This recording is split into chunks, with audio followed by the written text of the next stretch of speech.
نحمده ونستعينه ونستغفره ونعوذ بالله من شرور أنفسنا ومن سيئات أعمالنا من يهده الله فلا مضل له ومن يضلل فلا هادي له أشهد أن لا إله إلا الله وحده لا شريك له وأشهد أن محمدا عبده ورسوله اللهم صل على سيدنا محمد وعلى آله وأصحابه ومن تبع هداه.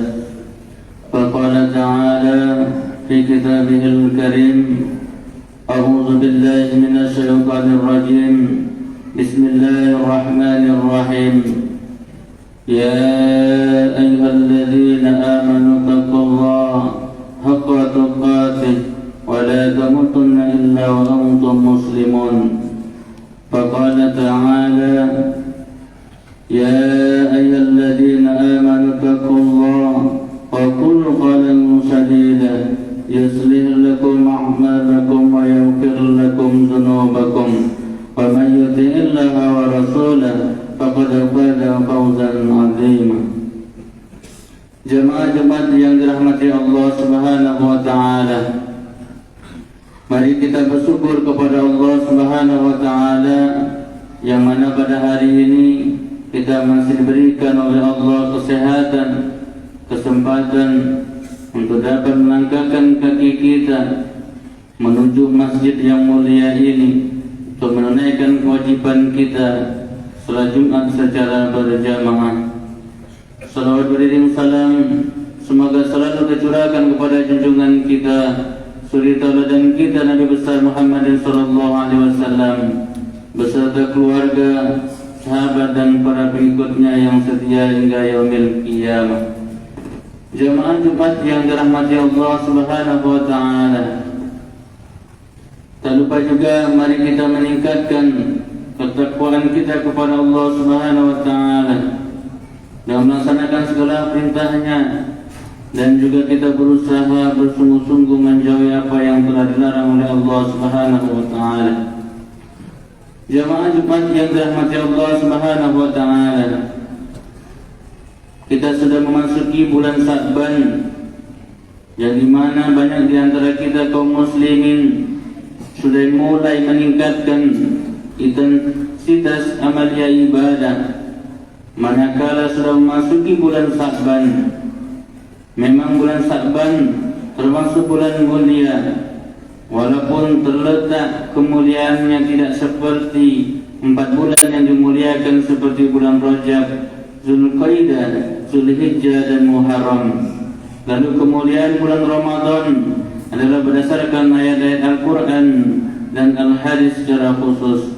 Jamaah Jumat yang dirahmati Allah Subhanahu wa taala, kemuliaan bulan Sya'ban terdapat hadis-hadis yang sahih, namun banyak juga hadis yang dhaif bahkan maudhu dalam menyikapi kemuliaan bulan Sya'ban ini.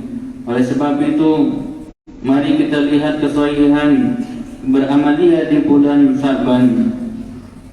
Kesahihan yang pertama, bulan Sya'ban diibaratkan pintu gerbang bulan Ramadan, sedangkan bulan Rajab adalah tahapan awal kita mempersiapkan menuju pintu gerbang tersebut. Umat Islam dianjurkan untuk berpuasa di bulan Sya'ban. Oleh sebab itu, kita disunahkan untuk berpuasa di hari Senin dan Kamis. Puasa sunnah Ayyamul Bid pas pelaksanaannya di bulan Sya'ban tentu akan mendapatkan nilai fadilah, keutamaan tersendiri. Hadis sahih tentang dianjuran puasa di bulan Sya'ban adalah dapat kita lihat dari beberapa hadis yang sahih seperti yang disabdakan Rasulullah sallallahu alaihi wasallam yang diriwayatkan oleh Imam Bukhari. Fama ra'aitu Rasulullah sallallahu alaihi wasallam ista'mal siyam syahru illa Ramadan wa ma ra'aituhu aktsara siyamu minhu fi Sya'ban. Saya tidak pernah melihat Rasulullah melaksanakan ibadah puasa sebulan penuh kecuali di bulan Ramadan. dan tidak pernah melihat Rasulullah memperbanyak puasa dalam satu bulan selain bulan Sya'ban. Kaum muslimin sidang Jumat yang dirahmati Allah Subhanahu wa taala. Kesahihan dalil tentang kemuliaan bulan Sya'ban juga tercermin dari doa Rasulullah sallallahu alaihi wasallam yang diriwayatkan oleh Imam Tabrani dari jalur perawi sahabat beliau Anas bin Malik radhiyallahu anhu, dan dalam Musnad Imam Ahmad doanya, Allahumma barik lana fi Rajab wa Sya'ban wa ballighna Ramadan. Ya Allah, anugerahkanlah keberkahan kami kepada kami di bulan Rajab dan Sya'ban, dan sampaikanlah umur kami pada bulan Ramadan. Sekalipun ada sebagian ulama yang menjas bahwa hadis ini lemah, namun maknanya adalah kita berdoa memohon rahmat dan keberkahan dari Allah Subhanahu wa taala. Maka tidak menjadi masalah jika kita amalkan, karena pada dasarnya kita memohon keberkahan kepada Allah Subhanahu wa taala boleh kapan saja dan dibolehkan, termasuk memohon keberkahan di bulan-bulan yang lain. Oleh sebab itu, kita dapat mengambil makna dari doa ini, tersirat makna bahwa bulan Sya'ban termasuk bulan mulia dengan hadirnya bulan Sya'ban sebelum bulan Ramadan, seolah-olah bulan ini dijadikan pintu gerbang untuk melakukan persiapan menghadapi bulan Ramadan. Dan memang demikian, Rasulullah SAW juga memberikan contoh-contoh melaksanakan amalia bulan Sya'ban, seperti halnya puasa sunnah, sebagaimana puasa latihan untuk puasa wajib di bulan suci Ramadan. Latihan dengan cara melakukan puasa sunnah pada bulan Ramadan ini penting, mengingat puasa Ramadan merupakan salah satu rukun dari rukun Islam. Oleh sebab itu, harus kita latih dari mulai bulan Sya'ban agar kita tidak terkejut pada saat datangnya bulan Ramadan. Kaum muslimin jamaah Jumat yang dirahmati Allah Subhanahu wa taala. Kesalahan yang kedua, amalia di bulan Sya'ban adalah bulan Sya'ban karena Rasulullah SAW sendiri berpesan melalui sabdanya dari riwayat Imam Nasai bahwa pada bulan Sya'ban ini amal akan diangkat ke hadapan Allah. Zalika syahrun yaghfulun nas anhu baina Rajab wa Ramadan wa huwa syahrun turfa'u fihi al-a'mal ila rabbil alamin fa uhibbu ay yurfa'a amali wa ana sha'im. Itulah bulan yang manusia lalai darinya, bulan yang berada di antara bulan Rajab dan Ramadan, yaitu bulan yang di sana berisi amal, berbagai amal perbuatan diangkat kepada Rabb semesta alam. Aku senang amalku diangkat ketika aku sedang berpuasa. Kaum muslimin sidang Jumat yang dirahmati Allah Subhanahu wa taala.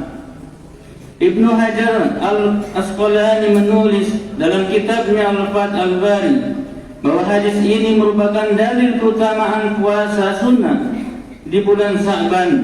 Sedangkan menurut As-Sa'ani dalam kitabnya Subul As-Salam Syarh Bulughul Al-Mahram mengatakan bahwa ini hadis menunjukkan bahwa Rasulullah sallallahu alaihi wasallam mengistimewakan bulan Sya'ban dengan puasa sunnah lebih banyak daripada bulan yang lain. Kaum muslimin sidang Jumat yang dirahmati Allah Subhanahu wa taala. Kesalahan yang ketiga, melakukan amalnya di bulan Sya'ban. Ternyata tidak hanya amalia puasa dan meningkatkan amalia dengan intensitas dengan doa saja yang harus kita tingkatkan pada bulan Sya'ban ini. Ternyata ibadah yang lain pun perlu kita tingkatkan, seperti mengintensitaskan kita untuk belajar, membaca Al-Quran, mengoreksi kembali ibadah solat yang kita lakukan. Dan apabila merasa ada kekurangan, kita lakukan perbaikan agar lebih baik lagi, lebih khusyuk lagi, lalu berzikir sebanyak-banyaknya. Pihak ini pun menjadi amalia yang istimewa dengan dalil yang kuat, yakni dalam riwayat Imam Bukhari bahwa Rasulullah SAW menjawab pertanyaan Mu'adz bin Jabal tentang amalia yang utama. Ayyul amali ahabbu ilallah au afdal? Qala an tamuta wa lisanuka ratbun min zikrillah.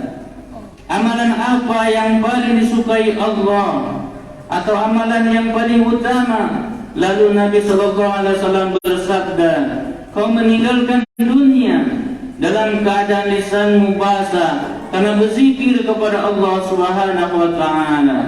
Kaum muslimin, sidang Jumat yang dirahmati Allah Subhanahu wa taala. Pada bulan ini mari kita gapai kuantitas ibadah dengan mempersiapkan jasmani dan rohani kita. Mari kita bersihkan diri kita dari dosa-dosa di masa lalu dengan memperbanyak istighfar, memohon ampunan kepada Allah, serta memuji syukur atas berkat dan rahmatnya. Kita masih dipertemukannya di bulan Sya'ban sebagai persiapan amal untuk bertemu di bulan Ramadan. Kita sirami tanaman amal kita agar semakin tumbuh dan subur, dan nanti insya Allah akan kita padukan dengan amalia bulan Ramadan yang akan datang insya Allah. Lalu kita akan semai segala bibit-bibit amal keikhlasan agar nanti kita dapat memanen di bulan mulia bulan Ramadan tersebut. Semoga umur kita sampai bulan Ramadan yang akan datang, insya Allah bulan Ramadan akan hadir menerangi dunia, selembah sutra menghapus noda, sebening embun menyejukkan kalbu, sucikan hati, bersihkan jiwa di bulan suci sejak bulan Sya'ban ini. Ingatlah, dalam kesakitan akan teruji kesabaran, dalam perjuangan akan teruji keikhlasan, dalam ukhuwah akan teruji ketulusan, dalam tawakal akan teruji keyakinan. Hidup ini indah jika Allah menjadi tujuan kita. Kita siapkan untuk menyongsong Ramadan Karim, hati khusyuk tertuju untuk beramal padanya dan hasilnya untuk kita. Amin ya rabbal alamin. Demikian khutbah singkat yang dapat saya sampaikan, mudah-mudahan bermanfaat. Barakallahu wa lakum fil Qur'anil azim wa nafa'ni wa iyyakum bima fihi minal ayati wa zikril hakim. Wa taqabbalahu minni wa minkum tilawatahu innahu was-sami'ul alim innahu huwal ghafurur rahim. Allahumma salli wa sallim ala sayyidina Muhammadin wa ala ali sayyidina Muhammad.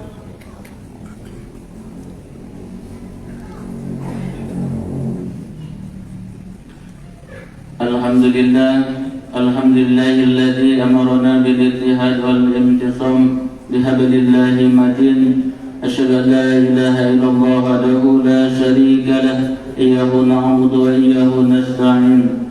Wa asyhadu anna Muhammadan 'abduhu wa rasuluh al-mab'uts rahmatan lil alamin. Amma ba'd, fa ya ayyuhal muslimun ittaqullaha haqqa tuqatih ولا تموتن إلا وأنتم مسلمون واعلموا أن الله سبحانه وتعالى أمركم بأمر بدأ به بنفسه وثنى بملائكته المسبحات بقدسه. فقال تعالى في كتابه الكريم إن الله وملائكته يصلون على النبي يا أيها الذين آمنوا صلوا عليه وسلموا تسليما. اللهم صل وسلم على سيدنا محمد وعلى آله وأصحابه أجمعين والتابعين والتابعين ومن تبعهم بإحسان إلى يوم الدين وعلينا معهم برحمتك برحمتك يا أرحم الراحمين. اللهم اغفر للمسلمين والمسلمات والمؤمنين والمؤمنات الأحياء منهم والأموات إنك سميع قريب مجيب دعوات يا قاضي الحاجات. ربنا افتح بيننا وبين قومنا بحق وأنت خير الفاتحين. ربنا آتنا في الدنيا حسنة وفي الآخرة حسنة وقنا عذاب النار. عباد الله إن الله يأمركم بالعدل والإحسان وإيتاء ذي القربى وينهى عن الفحشاء والمنكر والبغي يعظكم لعلكم تذكرون. واذكروا الله العظيم يذكركم واذكروا على نعمه يزدكم واسألوه من فضله يؤتكم ولذكر الله أكبر والله يعلم ما تصنعون.